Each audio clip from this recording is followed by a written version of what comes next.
I know we are all ready and excited to listen to the Word of God. Ready na po yung ating pastor. Ang ating pong pastor, siya po nagpapastor po sa Bulaon, ganun din po sa Betis. Let's welcome the servant of the Lord, Pastor Herbert Supan.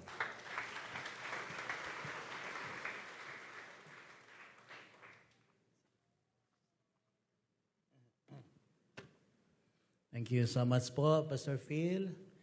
Magandang umaga po sa bawat isa. Napatiin po niya ng magandang umaga ang inyong katabi.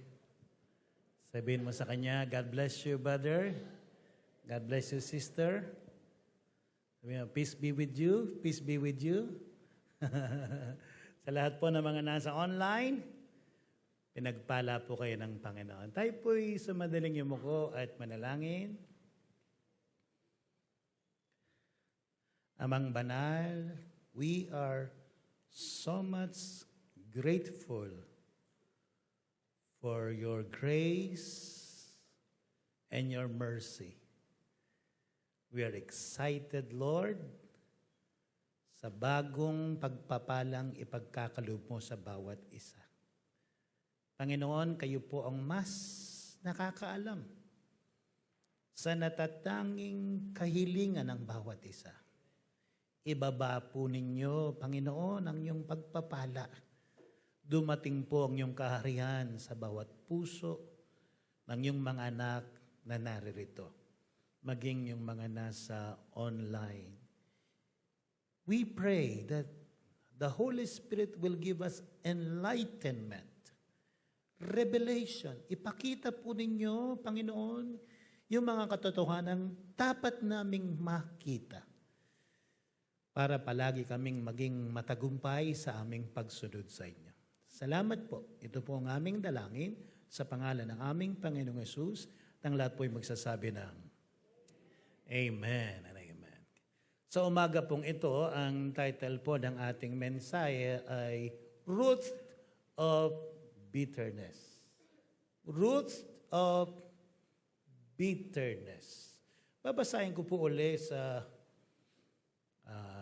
New Living Translation, Hebrews chapter 12, verse 14 and 15. Pursue peace with all people and holiness, without which no man shall see the Lord. Look after each other, so that none of you fails to receive the grace of God. Watch out that no poisonous root of bitterness grows up to trouble you, corrupting many. Tinignan ko po yung meaning ng bitterness. Ganito po pala katindi yung bitterness. Ano? Sabi, marked by intensity or severity, accompanied by severe pain and suffering. Deep anger, deep disappointment, deep resentment. Yung po palang bitterness ay mas worse than anger. Mas malalim po pala yung bitterness. Sa katunayan, ang ilan sa mga synonyms ng bitterness ay anguish, agonize, grieving, sorrowful. Dinescribe po yung nararamdaman ng isang tao na nakokontrol ng bitterness. Bitterness is worse than anger. Bakit? You can control anger, but bitterness will control you. Anger is present hurt. Bitterness is hurt in the past. Kadalasan yung nagkakumpul-kumpul na mga sama ng loob, naipon. Anger, a short-lived reaction to an offense. Bitterness is a sustained feeling. Nagtataka po ako na meron akong na-encounter na mga mananampalataya na alam nila na hindi dapat magtanim ng galit, and yet, hindi sila nagpapatawad. I don't understand that. May nakit na pong Kristiyano na kalino na naman pong may tuturuing forgiveness. Pero hanggang ngayon, hela po malaya kayang galit kayang puso. No? Hanggang ngayon, bihag sila ng sama ng loob, pain in the past. Sabi ng isang nabasa ko, bitterness will steal, kill, and destroy. Marami pong ninanakaw ang matinding galit. Maraming pinapatay. Maraming sinisira. Sa pong real kwento, ang akin pong narinig, sa pong pamilyang ang saya-saya po nila, 14 po silang magkakapatid, nagmamahalan, nagtutulungan. Dumating yung punto, yung tatay po nila namatay. At dahil naiwan yung maraming pamana, hindi sila nagkasundo sa hatian. Nagkagulo po sila. Na-divide po sila. Nagkampi-kampi. Nawasak yung pamilya. To the point na yung ilang mga anak, ang dami pang masasamang sinasabi sa nanay nila. Sa matagal na panahong sila'y watak-watak, namatay yung isang kapatid po nila. Doon nila na-realize, mas mahalaga pala ang relasyon kaysa sa pera. Nagkasundo po uli sila. Nasaktan na po ba kayo? Meron po bang nasabi sa inyo na nasaktan kayo? Meron po bang nagawa sa inyo na masakit sa inyo na hanggang ngayon nandito pa? Dito.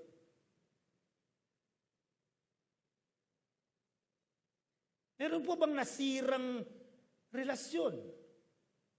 Meron po bang pamilyang nagkawatak-watak? O baka sa oras na ito, hindi natin alam, unti-unti, lumalayo na yung loob natin sa ating asawa. Dahil hindi natin kayang harapin yung mga pains, yung mga sakit na nagagawa niya sa atin. Dati pag gumigising tayo, nakikita na yung asawa natin, ay salamat, katabi ko siya. Praise God! Katagalan ng maraming nagkakamali, sinasabi. Ngayon gigising, ay, sino naman Kenny, kabisitan ko. Dati mukhang anghel. Ngayon, alam, demonyo yung malati.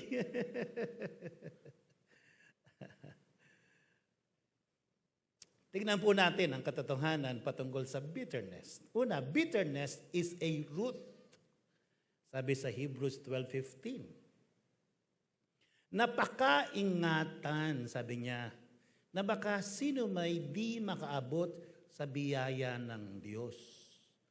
Baka kayo'y bagabagin ng anumang ugat ng kapaitan na sumisibol at dahil dito'y mahawa ang marami. Meron po akong pinadalang halaman dito. Nakikita po ninyo. Ewan ko sa online kung nakikita nila. Nakikita po niyo yung halaman.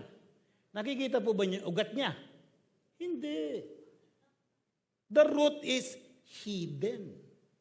Nakatago yung ugat.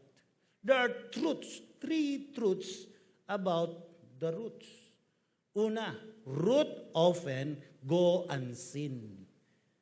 Hindi nakikita. Sa bahay po namin, merong tumubong malunggay doon sa lugar kung saan hindi dapat tumubo dahil hindi siya lalaki doon at makaka-perwisyo siya ng pader. So, pinutol ko, kaya lang hindi ko ma-uproot talaga dahil sa kailangang wasakin yung pader kung saan siya tumubo. Akala ko, napatay ko na, abay, last week, merong tumubo na namang malunggay. Buhay pa pala. Akala ko wala na. Nandun pa. Yung iba, hindi nila alam, ang problema nila, meron pang nakatanim na bitterness. Akala nila, wala. Pero meron. Pangalawa, root eventually grow into something. Magmamanifest at magmamanifest yan. Kaya sabi sa Ephesians 4:26-27, be angry and sin not. Let not the sun go down upon your wrath, for anger gives a foothold to the devil. Tignan niyo yung mga ginamit na words. Be ye angry. So sinasabi dito, hindi bawal ang magalit. Yung iba, pag nagalit ka, uy, may kasalay, may muwaya. Sabi, be ye angry. Pwede ka magalit. Huwag ka lang magkasala. Paano nagiging kasalanan yung galit? Ayon dito sa verse na ito, let not the sun go down upon your wrath. Huwag patagalin. Pag nasaktan ka, hindi ka agad nagpatawad, pinatagal mo, nagiging bitterness yon. Diyan ang ginamit pa, wrath. Mas malala yun. So pag pinatagal mo, yung pain, nagiging malalang galit. Wrath. Bitterness. Pag naging wrath yan, hindi magdadalo ng bitter sa'yo, kahit bitterness pa yan. Ano ang gagawin niya? Ito, for anger gives a foothold to the devil. Yung palang foothold, pag pinatagal yan, naglilid into stronghold. Heard and dealt with turn into bitterness. Bitterness opened the door to deception. How? Because bitterness opened a door to demonic activity. At ikaw pa po kaya? Nandiyan pa po ba kaya? Pag ikaw nagtatanim ng sama ng loob, ang sabi diyan, you give foothold. You give. Ikaw mismo, binubuksan mo ang puso mo sa demonic activity. Deception find its way. Kaya pag ikaw, meron ng galit sa puso mo at nakapasok na yung spirit of bitterness, you will be deceived. You will be deceived. Meron po mga mag-asawa na parehas po silang Kristiyano. At malaki po yung respeto ko dahil ang lalaki talagang, sa tingin ko, leader na, regular na mag-devotion, napakabait niya, napakamatulungin. Lawi akupin, pwede na yung magpastor. Pwede na siya magpastor. Nagkaroon sila ng tampuhan na mag-asawa. Ang disiplina niya, yung mga anak niya dapat hindi nagagamit ng cellphone 9 o'clock. Sarado na. Yung asawa niya, tinotolerate. Sa katagalan, hindi na niya nakayanan yung nakikita niya, so naggalit siya. Kinuha niya yung cellphone at pinagalitan niya yung kanyang asawa. Sa kanilang exchange of words, yung lalaki, sa sobrang galit, ay kanya nang tatampalingin. Ay, sorry. Sasampalin. Sasampalin.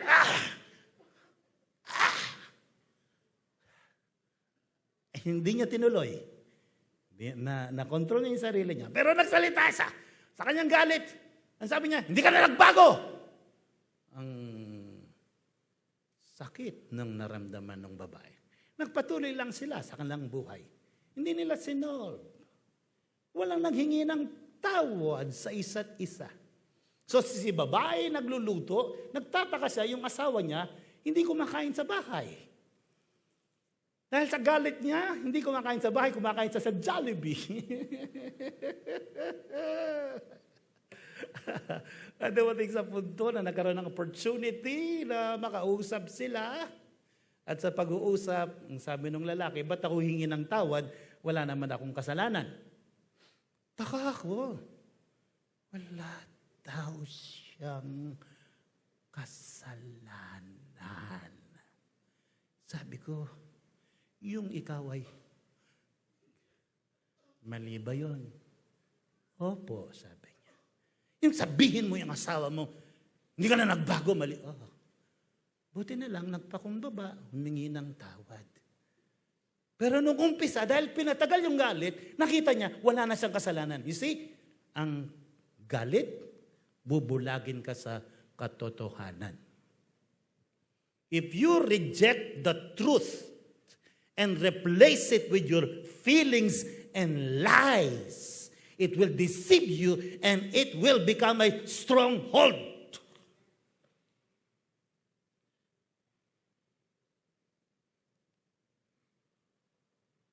Kaya nga napakahalaga na maintindihan natin kung nasaktan ka man, huwag mong patagalin. Kung may tampo ka, huwag mong alagaan. Huwag mo sabihin, tignan mo, kawawa naman ako. Grabe, sa lahat ng sakripisyo ginagawa ko, pinagtutulog-tulukan pa nila ako. Ay kapatid, yan ang trap. Yan ang trap, opo. Yan ang trap ng kaaway para masira yung kapayapaan mo, masira ang pamilya mo, at makontrol kanya. Pangatlo po, root of bitterness is poisonous. Sabi niya, yung poison na ito, you will fail to receive the grace of God. Grabe, ano? Pag nakaroon ka ng root of bitterness, yung grace of God yan ang nagpapalakas. Yung grace of God yan ang nagbibigay biyaya ng lakas, ng pagpapala ng himala. And you will fail to receive the grace of God because of bitterness. It will cause trouble to you and it will corrupt many. Lason, poison. Sabihin natin, poison. So pag ikaw, nagtanim ng galit, napo-poison ka. Pag kinuwento mo sa iba, napo-poison din, kaya it corrupts many. Ganun po katindi ang spirit of bitterness. Maring merong ilan sa inyo dito, hindi ka na makakain. Hindi ka na makatulog dahil sa galit. Nagkakaroon ng tagyawat sa ilong, pati na sa pisngi. Signs of root of bitterness. Tingnan natin. Number 1. Paano mo malalaman na merong ugat dyan ng galit? Pero sa tingin mo, wala. Number 1. You know you are bitter when you expect the person who hurt you to turn out bad in life. Pag yung nakaaway mo, nagkasundo kayo, pinatawad mo, tapos nabankrupt yung business, at sa puso mo, uy, nasaya ka, bagay napin. Hindi ka pa nagpatawad nun.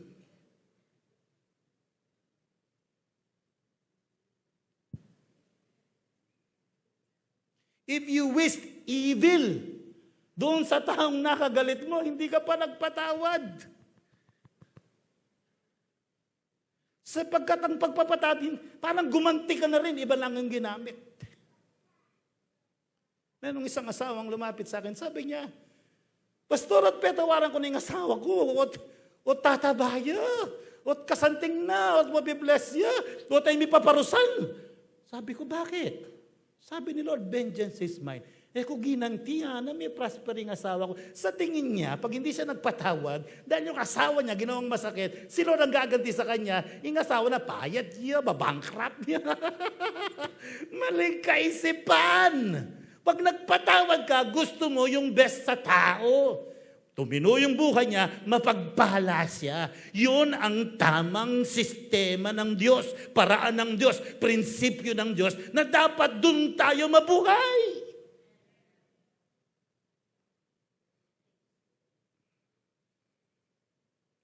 Ganun po pala. Hindi ko na pagpipray na madapa yung kaaway ko. Ito pipray ko, mabibless siya. Pag nakaroon sa bagong sasakyan, praise the Lord ako. Parang hindi nyo matanggap. Dito. Kaya nasa taas.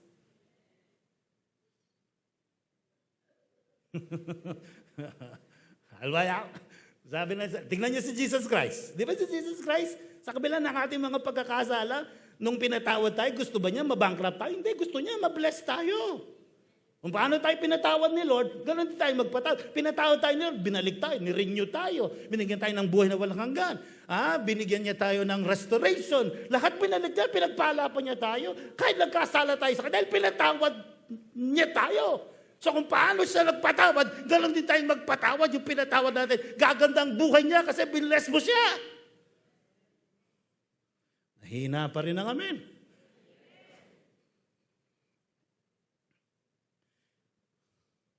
Number 2, you know you are bitter when you are unwilling to forgive. Ito, obvious ito.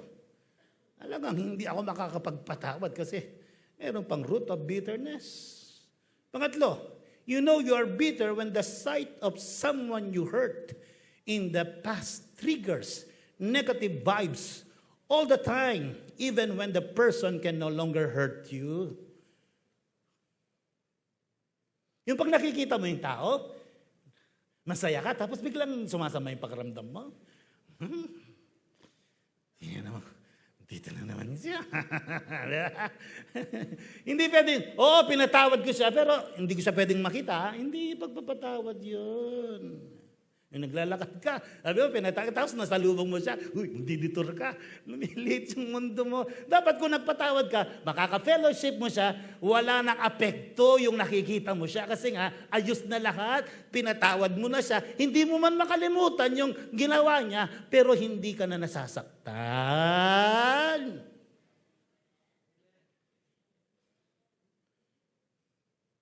Lalo na kung asawa mo yan. Kung yung asawa mo, hindi mo talaga nile-let go, yung ginagawa niya, hindi siya helpmate. Magiging warmate yan. So yung asawa mo, kakampi mo yan, hindi mo kaaway, katuwang, hindi kasanggalang, kaantabay, hindi pabigat. Amen. So kung katabi mo yung asawa mo, sabihin mo, hindi kita kaaway. Peace. Tingnan niyo yung demonyo. Ang demonyo talaga demonyo eh. Kung minsan yung asawa, ang mortal na kaaway, asawa. Hindi yun ang design ni Lord. Dapat, ang pinaka-best friend mo, ang pinaka-close relationship mo, ang pinaka-mahal na mahal mo, at gusto mo makasawa, asawa mo. Amen. Pero bakit nagkakasawaan? Kasi nga yung failed expectation. Yung mga hurts na ginagawa, hindi alam harapin. Imbis na patawarin, gumaganti. Imbis na magtulungan, nagko-kompetisyon. Pangapat, you know you are bitter when you keep nursing the bad memory from situations such as that you don't lose details over the years. Yung 1956 pa, press na press pa sa isip mo, tangitsura na yan. Ay, magginigit ko mo na naisip kay tangitsura na. Kaya ba't piktok na yung sandok? Ay, tag-sandok ay talaga digsik eh. sorry po sa mga Tagalog. Naalala yung mga past memories na dapat sana kinakalimutan na.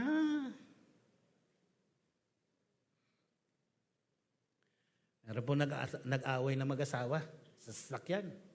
Nagwala yung asawa, nagwala sila talaga. War! Tapos, naisip ng lalaki, tuwing nandito yung sasakyan ito, naalala ko yung away namin mag-asawa.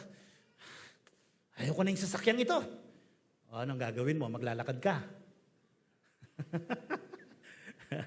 Hindi, patatawarin ko na lang. Imbis na yung past memory na mapapangit, yung nakikita ko, ang gagawin ko, Lord, anong tinuturo mo? Saan nangyaring ito? May lesson ito. Alam nga namang magbisikleta ka. Di ba? Yung mga ganun, kung ano yung mga lugar kung sila sa nag-away, itapon mo yan. Huwag ka nang pupunta sa lugar na yan. No! Pag nagpatawad ka, yung lugar na yan, ang pinakamagandang lugar. Kasi nga, lalo ko yung naging close.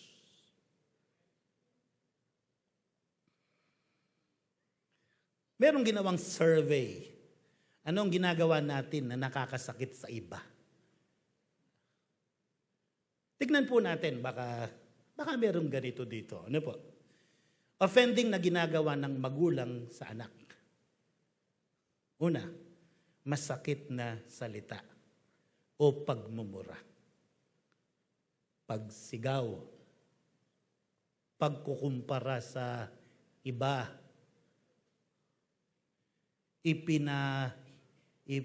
Ipahiya sa harap ng maraming tao. Offending na ginagawa ng kapatid sa kanyang kapatid. Una, disrespect. Ang detail nito, pinakikialaman yung gamit niya na hindi pinapaalam. Laging inaaway o binubuli. Disobedience sa rule. Sinasaktan physically and emotionally. Pagsasabi ng mga bagay na dapat sa amin lang. Tingnan natin, offending na ginagawa ng asawang lalaki sa asawang babae. Lahat ng mga asawang lalaking narito, magsabi ng amen. Lakas naman ng amen na. Are you ready for this? Handa ka na ba? Mainitin ng ulo at naninigaw. Walang ganyan dito. Wala.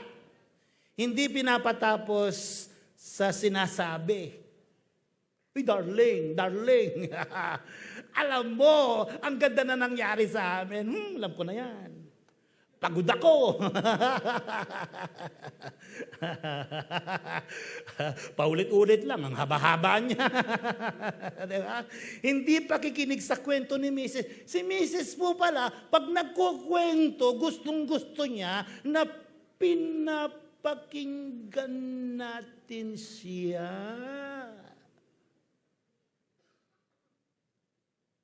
Walang goodbye kiss. Meron palang ganon. Pag uwi niya, tanungin mo, gusto bang goodbye kiss o flying kick? Kapag di sinasama sa friend gathering, yan. Nagdidesisyon na di kinokonsulta. Umaalis ng di nagpapaalam. Mga anak, asan ang tatay niyo? Wala. Tingnan niyo sa kwarto. Wala. Baka wala. Tumawag si Mr. Nasa Manila. Manila. Hindi ka nagpaalam. Andiyan ka na.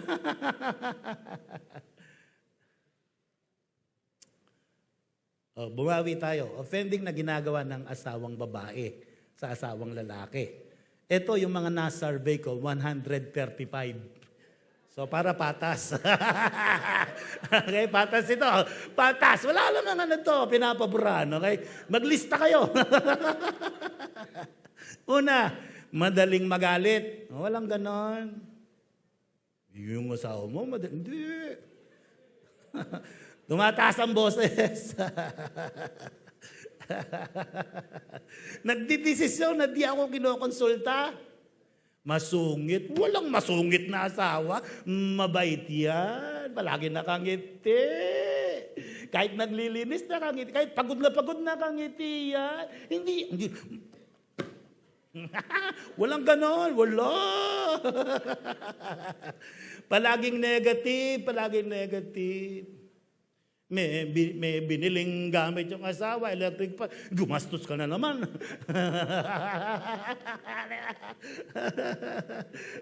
May inayos yung asawa, ginulo mo. Lahat na lang negative. Pakikialam sa lahat ng bagay. Ayaw yung mga asawa na pinakikialaman yung gamit nila. Pag inayos ng ganun, inayos mo nga, ginulo mo. Asan yung palakol? Asan yung pako? Asan inayos ko? Wala! Andyan. Ay, nako. Walang ganyan. 2, 4, 6, 8. 7 pa lang ito. Lalampas tayo ng 12 dito. Kapag mas tinutulungan ng pamilya niya, pero yung pamilya ko, tatay niya ang humihingi, daming binibigay. Pag yung tatay ko, wala man.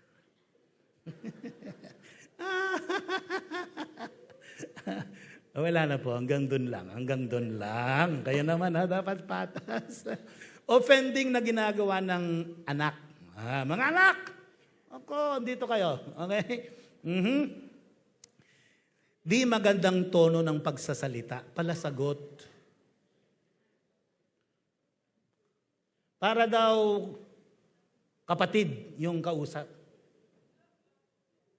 Ma! Pakikuha mo ita! Ma! Mga anak ko! Uy, nanay mo yan. Please, nay, pakikuha. Please po, kakain na ako. Binigay sa'yo. Thank you! Thank you! Ganon. Di pagsunod. Naku, masunurin yung mga anak natin. Katamaran, walang matamad na anak. Wala. Hindi yan sa cellphone. Hindi. Tabi mo muna yung gadget mo. Bakit? Maghuhugas ako ng plato. Yan yung mga anak masisipag. Wala, hindi nagbababad sa kwarto yan. Hindi, bakit? Maglilinis ako maglilinis ako ng banyo, magsasampay ako ng damit, maglalampaso ako, tutulungan ko si nanay, pagod siya. Hindi yung si nanay talaga, gano'n na lang ka, nakaganon ka. Pagmamura, ayan. Umaalis na hindi nagpapaalam. Nagdidesisyon na walang konsulta. Mas binibigyang halaga ang mga kaibigan. Magre-request harap ng mga kaibigan. Hanggang doon na lang, baka hindi na ako makalabas dito. So kung titignan po ninyo, sinasadya man o hindi, masasaktan tayo. Lalo na kung yung mga expectation mo hindi ginagawa. Kaya alam natin, dapat how to overcome bitterness. Paano ba natin pagtatagumpayan yung spirit of bitterness? 4 yan. Una, right response. Pangalawa, recognize. Pangatlo, realize. Pangapat, resolve. Unahin natin yung right response. Dito sa right response, when someone offend you, tandaan nyo, ang tao, ano man yung sasabihin at reaction natin, reaction nila sa atin, hindi natin kontrolado. We cannot dictate yung mukha nila, yung respond nila, magpapa-thank you ba o hindi. Pag ginawan ka ng masama, nasaktan ka, ang kontrolado mo, yung respond mo. Pag sinaktan ka at gumawa ka ng masama, ang bunga nun, gulo. Pag sinaktan ka, gumawa ka ng tama, ang bunga nun, it will build your character. It won't destroy relationship. So, merong maling response. Tingnan natin yung maling response. Pag sinaktan ka, ito yung mali na dapat hindi natin ginagawa. Okay? Una, tell people about it. Nasaktan ka. Kumare, alam mo yung asawa ko talaga. Pupunta sa nanay, sa nanay. Ma! Nanay, yung asawa ko. Ay, wag yun ha. Wag mong sisirain yung asawa mo sa nanay at tatay mo. Never. Ay, bad. Dapat binibuild up mo yung asawa mo sa family mo. So pag sinabi mo yung mali, nung nagkasala sa'yo, mali na yun. Then, the listeners will begin to think less of the offender. Ganon din yung tingin, ganon pala yan. Then, they join me in speaking negatively about my offender. Yung kinento niya, kukwento sa iba. Wala naman sa ginawa, kaaway na niya lahat. Kung ikaw yun, gusto mong ikwento-kwento nila yung mali mo? Gusto mo? Sinong gusto? Magsabi na kami. Siyempre, wala, pastor. Ba't mo ginagawa?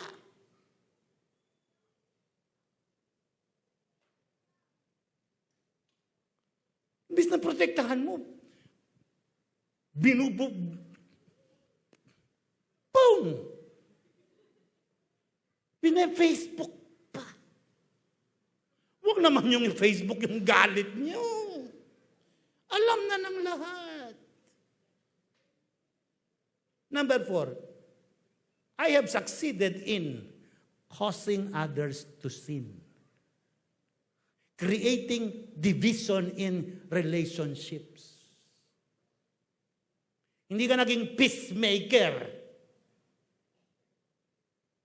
Hindi ka naging instrumento ng kapayapaan. Naging instrumento ka ng kaguluhan. Nagkasira siya, nagkagulo-gulo. Bakit? Ikaw, siniraan mo siya. Wala dito, wala dito. Yung iba. Wala dito. Making myself more upset by repeating the details over and over again. Directly and knowingly, willingly disobeying God by reacting according to my flesh rather than submitting my flesh. Galit ako eh. Sabi ng Holy Spirit, magpatawad ka. Sabi ng Holy Spirit, be gentle. Hindi, galit ako eh. Wrong response. Ano yung right response? So pag sinaktan ka, ito yung dapat gawin. Number 1, go directly to God in prayer. Lumuhod ka sa harapan ng Panginoon. Panginoon, ang sakit. Ang sakit. Sakit. Gusto ko siyang kalbuhin. you ventilate to the Lord. Iiyak mo kay Lord. Isumbong mo kay Lord. He will listen and give you His better perspective. Sino ditong naniniwala pag nagpipray ka, si Lord ini-enlighten ka? Si Lord binibigyan ka ng right perspective. Si Lord tuturuan ka kung anong dapat mong gawin. And then I feel peace. The need to vent to others is gone. Dahil nawala na yung galit. Dahil sinuko mo na kay Lord, wala na ngayong sasaktang tao kasi okay na, hindi ko na siya ikukwento sa iba. Number 4, I have honored God by valuing unity over very temporary pleasure of gossiping and gaining sympathy from others. Pag ganun ang ginawa mo, nagtagumpay ang Diyos sa puso mo. Right response, pag may nagawang mali, ang sabi ng Bible, overlook an offense. Basahin po natin yung Proverbs 19 verse 11. Dito samahan po niyo akong magbasa ng malakas. 1, 2, 3. Good sense makes one slow to anger. And it is His glory to overlook an offense.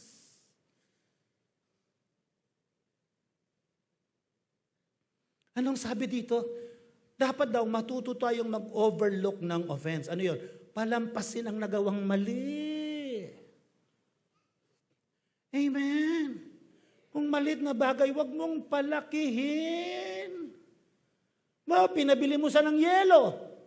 Ang binili niya, yero. Tanggapin mo pa rin. Huwag mong itawin, hindi na kita asawa. Bakit? Mali yung binili mo. Hindi, nabibili naman yan eh. Kung pinabili mo siya ng balot, ang binili niya, balon. Tanggapin mo pa rin yan. Lahat naman nagkakamali. Amen. Nagpaluto ka ng sinigang, ang niluto, tinola. Sabaw pa rin yan, kainin. Amen. Kung mali na bagay. Alam nyo, pag lahat ng mga mali, sa bahay, sa opisina, sa sakyan, sa church, pinapatulan mo, may stress ka, magkakasakit ka. Palampasin. Huwag seryosohin. Ba't kagalit kasi yung kamatis sa rep? Kamatis lang na yan. Mo na yung kamatis. Magtiis. Para may misis. Sa Tagalog, ang sabi niya, ang kahinahunan ay nagpapakilala ng katalinuhan. Ang pagpapatawad sa masawang ginawa sa kanya'y kanyang karangalan. Ang sarap ng Word of God. Amen. Pangalawa, recognize. Recognize the hurt. Be honest. Aminin mo na may galit ka. Alam mo, the first step to solve the problem is admit there is a problem. Ano yung solve mo kung di mo inaamin? Meron, wala. Hanggang dyan ka na lang. Hanggang sa lumaki ng lumaki. Hanggang sa pumapatay ka na ng tao, pero sabi ko, hindi ako galit.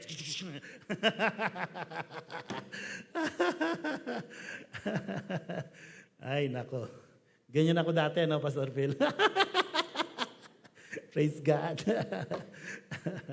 Pangalawa, recognize the real offender and know his strategy.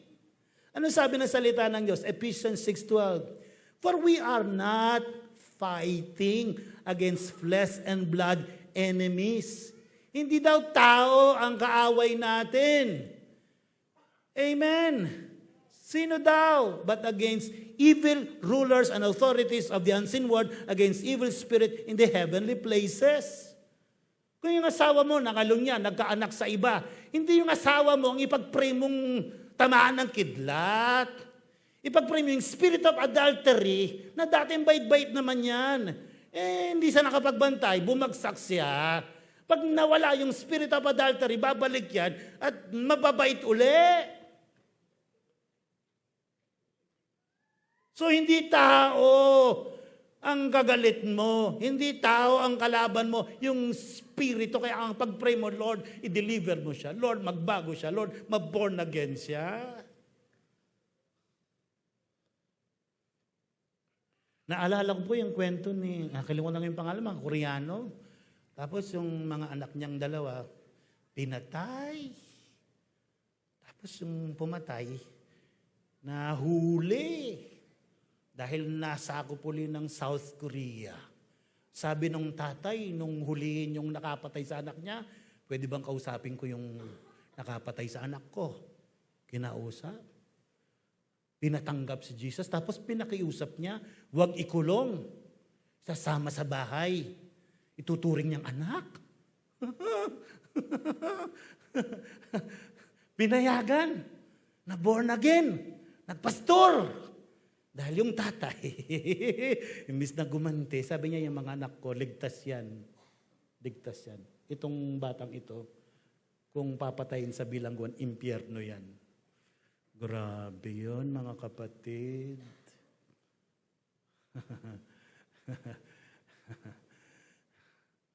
Ganon yung control ng Holy Spirit. Kaya pag-uwi natin, yung asawa mo, pagbutihin mo, okay? Praise God. Alam mo na ang dapat gawin. Number 3, realize. Realize the negative effect of keeping an offense. Tatlo yan. Mental offense, physical effects, mental effects, physical effects, and spiritual effects. Una, naapektuhan yung ating mental health. Ang tawag dyan, emotional poison, which can lead to anxiety, confusion, inability to concentrate, hopelessness, self-doubt, depression, sadness. Kaya sa basketball, pag gusto nilang yung magaling mag-shoot, yung para mawalang focus, pipikunin. Sasadyain, titirain. Kasi pag nasaktan na at nagalit yan, yung kanyang pitik sa bola at yung kanyang naapektuhan. Nawawala yung concentration.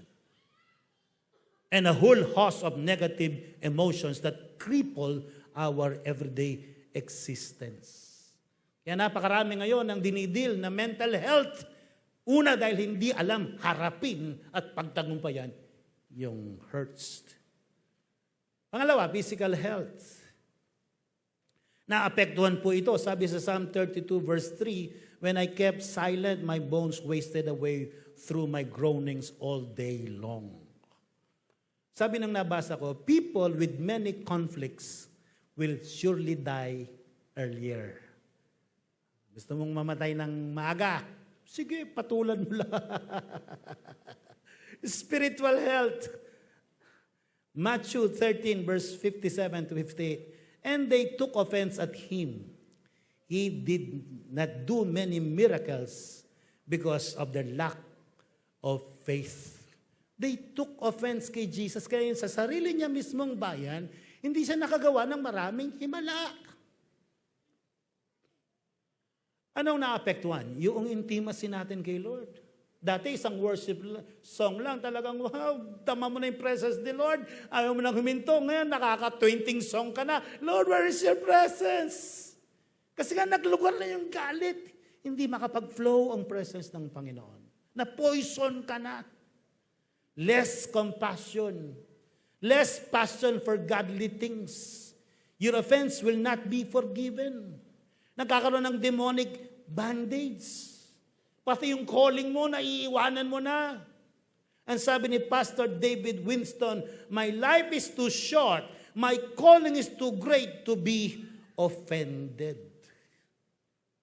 At panghuli po, resolve. Anong didesisyonan natin ngayon?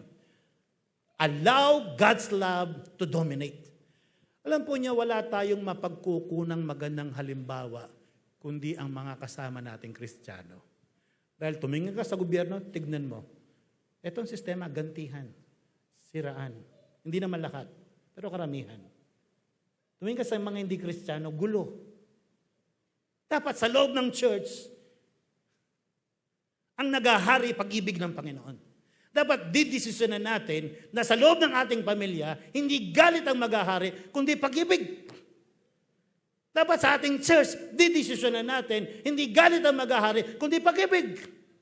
Dapat i-declare natin, magiging instrumento tayo ng pag-ibig, hindi tayo magiging instrumento ng galit. We will devote our lives. We will say, yes, Lord, hayaan po nyo na tukunin mo ang aking isip, puso at pagkatao, at mabubuhay ako, at pipiliin ko mabuhay sa pag-ibig. It's a choice. Ang isang taong mabait, maibigin, pag nasaktan yan, pwedeng maging monster pag tinira niya ang galit sa puso. It's a choice. Now, sino dito ang magsasabi, magiging sundalo tayo ng pag-ibig, hindi tayo magiging sundalo ng galit? Sino dito ang magsasabi na we will bring light, not darkness? We will overcome evil with good. Amen. At unang gawin mo yan sa loob ng tahanan. Sa loob ng tahanan. Pagising sa umaga, isipin mo paano mo sila matutulungan, paano mo sila mapapasaya. Kung walang humility, ikaw ang mag-serve. Ikaw ang magdala ng pagbabago sa loob ng pamilya. Mabibless ang buong pamilya mo if you resolve that God's love will dominate your life. Romans 5:5 says, and hope does not put us to shame, because God's love has poured out into our hearts through the Holy Spirit was given to us. So 1 John chapter 4, verse 7 and 8, sabi, beloved, let us love one another, for love is of God, and everyone who loves is born of God and knows God. He who does not love does not know God, for God is love. 1 John 4:11 and 12, beloved, if God so loved us, we also ought to love one another. No one has seen God at any time. If we love one another, God abides in us, and His love has been perfected in us. Ang tunay na ebidensya na ang Diyos nasa puso mo. The test of real love. The test that you have God in your heart, number one, you know how to forgive. Ang taong hindi marunong magpatawad, wala ang Diyos sa puso niya kasi ang pag-ibig tuturuan kang magpatawad. Ang unang ginawa ng Panginoon para manumbalik tayo sa relasyon sa Kanya, pinatawad tayo. Colossians 3:13, remember, the Lord forgave you, so you must forgive others. Pag nahihirapan kang gumawa ng mabuti sa mga nagkasala sa iyo, pag nasa punto ka ng magreklamo o gumanti, isipin mo, anong ginawa ni Lord sa iyo? Ako pag iniisip ko po, yung mga evil na nagawa ko, mga masamang nagawa ko, and yet pinatawad ako ng Panginoon, hindi ako sinumbatan, pinatawad niya ako, tinawag niya ako, ginamit pa niya ako, dakilang biyaya.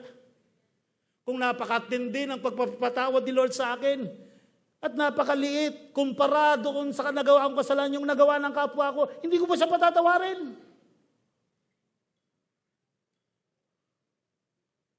Amazing grace.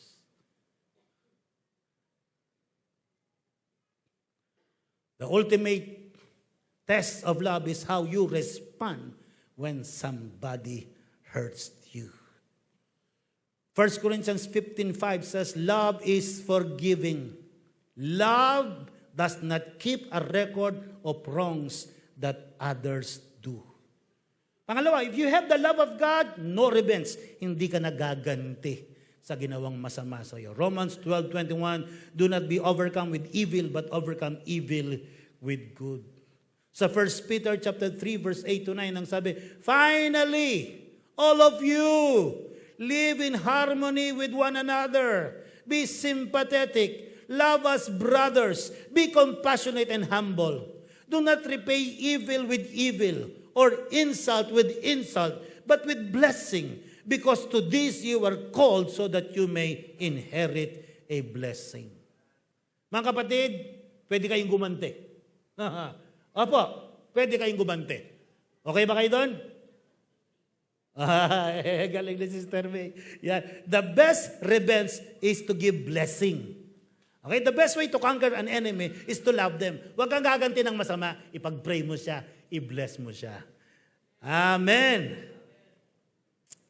Sabi ng isang author, fools use their energy to irritate and anger others. The wise use their energy to love and be loved.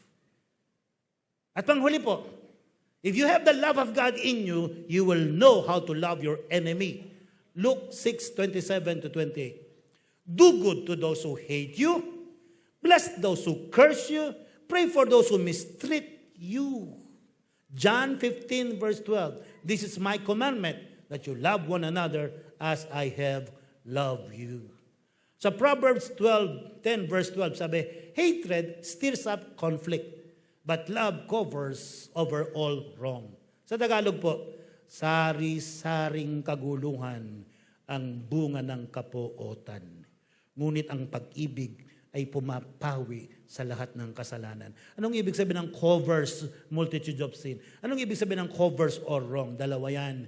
Una, by forgiving yung nagkasala. Pangalawa, by not gossiping. Tinatakpan mo yung kasalanan ng iba.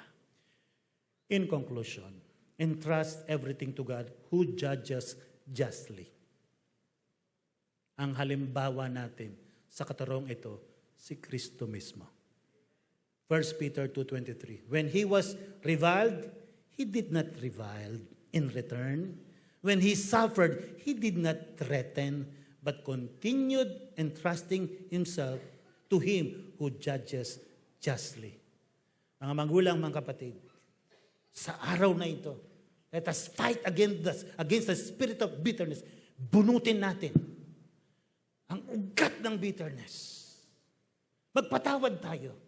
Let us love like our Lord Jesus Christ. Tayo pong lahat ay yumuko at manalangin. Ang araw na ito ay araw ng kalayaan sa lahat ng galit, sama ng loob, inanakit. Even sa spirit of bitterness. Sa ating pagdako sa Holy Communion, hingin natin na sa tagumpay ng krus ng Kalbaryo, lalaya tayo sa mga malalalim na sugat, sa mga deep pains, deep resentment, at sa kapangyarihan ng Panginoon ay bunutin ang lahat ng ugat, lahat ng pains in the past, pagalingin ng ating Panginoong Jesus.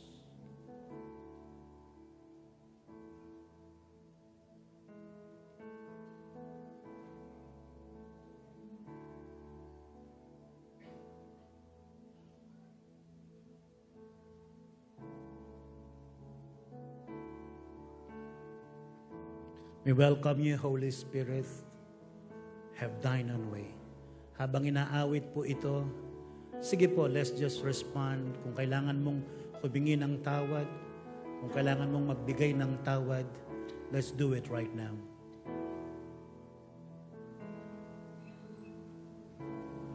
Oh Lord, you search me. You know my way.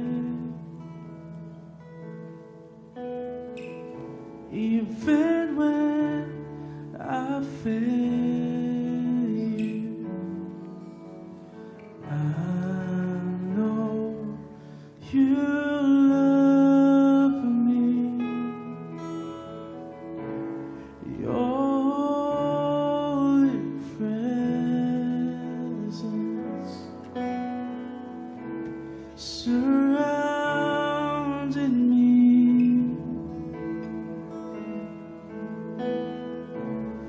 In every season,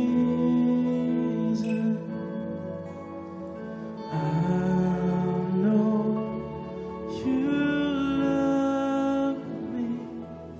Oh, I know you love me. Tayo pong lahat ay tumayo. At the cross I bow my knee, where your blood was shed for me. There's no greater love than this. You have overcome the grave. The glory fills the highest place. What can separate me now? At the cross I bow, Hallelujah! where your love was shed for. Holy Spirit! No greater love than this. Declare the power of the blood. You have overcome the grave. The glory fills the highest. What can separate me now? You tore the veil. You made a way. When you said that it is done. You tore the veil. You made a way. When you said that it is done. You tore the veil. You made a way. When you said that it is done. Tayo pong lahat ay yumuko. Let us bow our heads, close our eyes. Bago po tayo kakain ng tinapay at iinom. Ilan po dito ang nagsasabing, meron akong galit, gusto ko magpatawad. Merong spirit of bitterness, nahihirapan ako, gusto kong lumayat. Pinipili ko ang pag-ibig ni Jesus sa aking puso. Wherever you are, just raise your hands to God.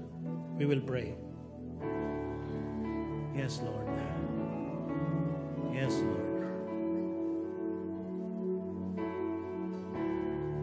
Lahat ng galit, sama ng loob, lahat ng nagpapabigat, lahat ng naninira ng relasyon. Hallelujah. In the name of Jesus, pinipili namin ang magpatawad.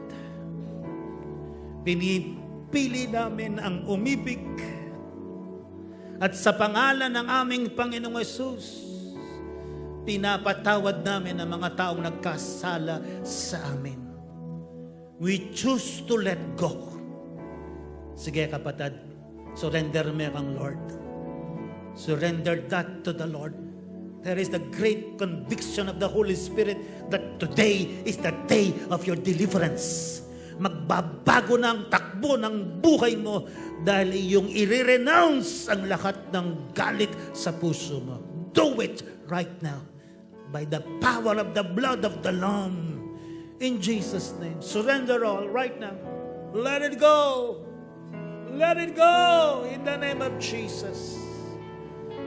Oh, heal. Holy Spirit, heal all the pains. Tagalin mo lahat ng sakit. Naunawaan, naintindihan ka ng Panginoon. At siya lang ang makakatulong sa iyo. Siya lang ang makakapagpagaling sa iyo. Sa krus ng Kalbaryo, there is deliverance. So by the power of the blood of Jesus, we destroy the spirit of bitterness. Magkakaroon tayo ng prayer of confession. Pagpapahayag na tayo ay mabubuhay sa pag-ibig at paglaban sa lahat ng galit sa ating puso. Sabihin natin ng malakas, Panginoong Jesus, pinipili ko ang mabuhay sa pag-ibig. Aking tinatakwil lahat ng galit. I rebuke the spirit of bitterness right now. Palayain po niyo ako sa iyong makapangyarihang dugo. Linisin po niyo ako, Panginoon. At hayaan po ninyo ang pag-ibig ang maghari sa aking puso. Salamat po. Naniniwala po ako sa oras na ito. Ako yung pinalaya. Ako yung pinalakas. Ako po ngayon ay matagumpay na sa lahat ng gawa ng galit. In the name of Jesus.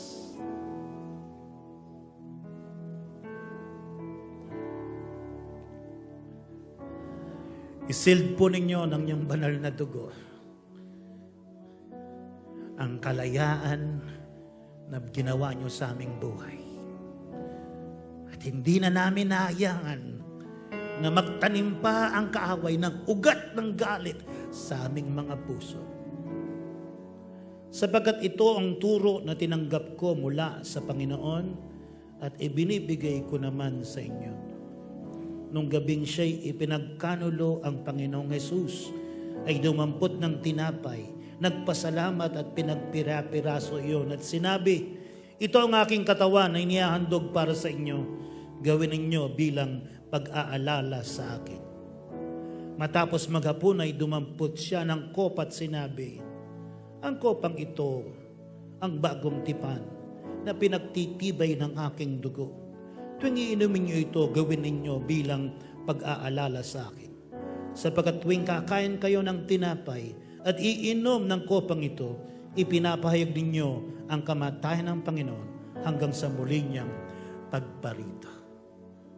Amang banal, amin pong inaalala ang kamatayan ng aming Panginoong Hesus. At ang kanyang kamatayan at muling pagkabuhay ay nagbigay sa amin ng tagumpay laban sa lahat ng karamdaman, laban sa lahat ng kasalanan, lalong-lalo na ang spirit of bitterness. Kaya nga, Lord, as we take the bread and the wine, I declare that there will be healing right now. By the stripes of Jesus, we are healed. I declare, O God, magkakaroon ng instant healing sa lahat ng karamdaman. Magkakaroon po, Panginoon, ng kalayaan sa lahat ng kasalanan as we repent from all of our sins. Patawarin po niyo kami sa lahat ng aming pagkakasala. Higit sa lahat, magkakaroon kami ng tagumpay sa lahat ng gawa ng spirit of bitterness. Sa pangalan ng aming Panginoong Hesus, ito po ang aming panalangin. Kumain po tayo.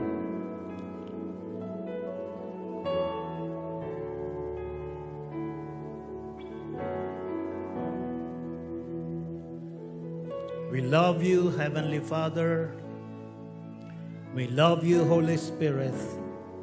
We love you, our Lord Jesus Christ. Tayo pong lahat ay uminom.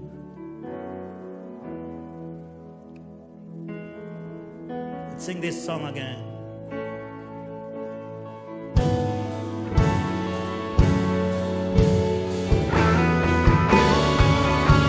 Salamat po, Panginoon. Salamat po, aming Ama. Oh! At the cross I bow my knee, where your blood was shed for Thank you, me. Lord. There's no greater love than Thank you, Lord. Restore. have overcome the grave. Renew. Glory fills the highest Empower place. your What people. can separate Hallelujah. me Hallelujah. Hallelujah. At the cross I bow my knee. where your blood was shed? Salamat, salamat, There's no salamat. greater love. Thank you, Lord. You have overcome. The grave.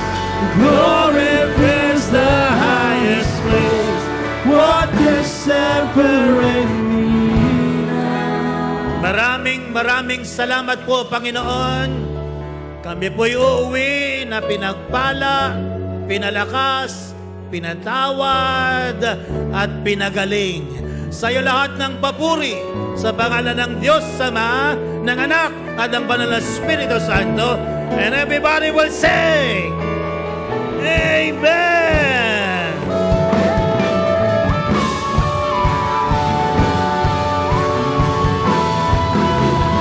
You tore the veil, you made a way. When you said that it is love, you tore the veil, you made a way. When you said that it is love, you tore the veil.